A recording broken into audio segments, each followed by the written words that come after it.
Francine Rosenberger spent years in private practice, helping advisors navigate the regulatory maze. In part 2 of this series, we asked the now in-house general counsel and CCO to recite common mistakes compliance staff make.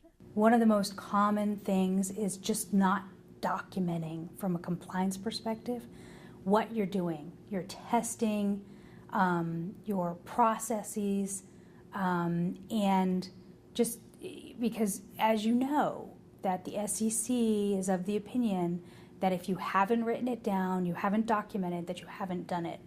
And it's easy to sort of get caught up in the day-to-day, dealing with issues that come up, and you do your testing and you do your report. You have a written report at the end, and you assume that the written report is going to be enough, that you've done everything throughout the year.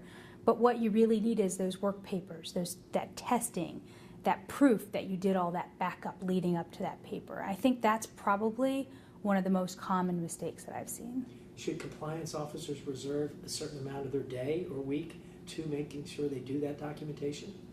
I think that it's really just slowing down enough and thinking about, instead of just going through and doing it to make sure that you're keeping up with it, it's slowing down and documenting as you're going along. So it's making your checklist a little bit bigger. It's, just maybe doing screenshots of your testing as you're going on and dropping it into a document, and dating it and giving a little commentary. It's not that difficult. It's just slowing down and really focusing on the steps that you're taking. So it doesn't really have to be that extensive. No, not at all. That's the nice thing. But it would be very helpful for CCOs to do that. And I also would imagine that they should have a system where they should be able to find that documentation if they need it later on. Yes. So, for example, I have, on my network, I have my compliance drive. I have my resources, my research, my testing. I have things just in places that I can easily find them and just labeled. Our final segment in this series examines the special challenges of a tri-registered advisor.